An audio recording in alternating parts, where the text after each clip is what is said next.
Tirkashi labaran Hausa da dumi su. Masu kallon mu da masu sauraron mu barkanku da wannan lokaci. Kuma barkanku da sake kasancewa da mu a wannan shafin namu mai albarka na Kannywood Premier TV. Babu shakka a yanzu haka dai sai ku gyara zama don jin irin yadda asiri ya tonu dangane da irin ta'addancin da ake gudanarwa a sassan faɗin arewacin Najeriya. Bayan kasancewar irin yadda tsohon kwamandan sojojin Najeriya wanda kuka sani da Christopher Musa ya fitar da wani zazzafan labari a yanzu haka kan dukkanin irin abubuwan da manya-manyan da ke faɗin arewacin Najeriya ke kullawa akan ta'addancin da ake shirin kawo ƙarshensa. Sai dai amma a yanzu haka muna ɗauke da cikakkun rahotannin da kuma kanin labaran dangane da irin yadda al'amuran ke ci gaba da tafiya. Babu shakka a yanzu haka masu sauraro don jin cikakken labarin wanda muke tafa da shi da kuma kanin rahotannin. Muna mai ƙara tunatar muku idan wannan ya kasance shi ne zuwanku na farko wannan shafin namu mai albarka na Kannywood Premier TV. Kafin jin wannan cikakken rahoton wanda za mu kawo muku a yanzu haka. Muna mai ƙara tunatar muku ku daure ku je ku danna mana alamar subscribing sannan ku danna ƙararrawa.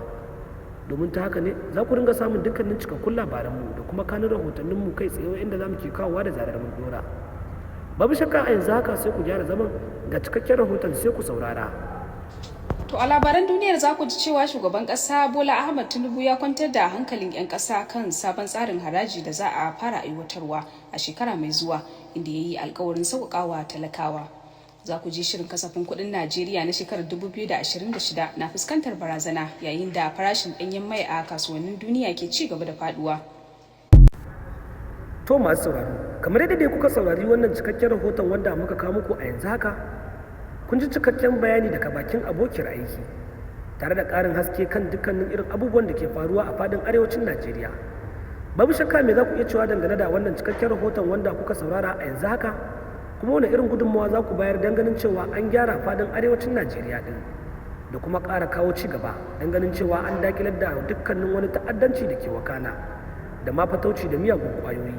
Babu shakka za ku iya bayyana mana ra'ayinku a comment section sakamakon kasancewar irin yadda mutane da dama ke bayyana cewa tabbas ta'addancin da ake gudanarwa a Najeriya da sa hannun gwamnatin shugaban ƙasa Bola Ahmed Tinubu sakamakon kasancewar irin yadda ta ƙi ta gaggauta ɗaukan mataki don ganin cewa an kawo ƙarshen dukkanin waɗannan 'yan ta'adda.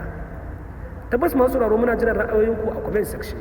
Babu shakka za ku iya bayyana mana dukkanin irin abubuwan da kuka ga cewa ya kamata gwamnatin ta shugaban ƙasar Najeriya Bola Ahmed Tinubu ta ɗauki mataki a kai.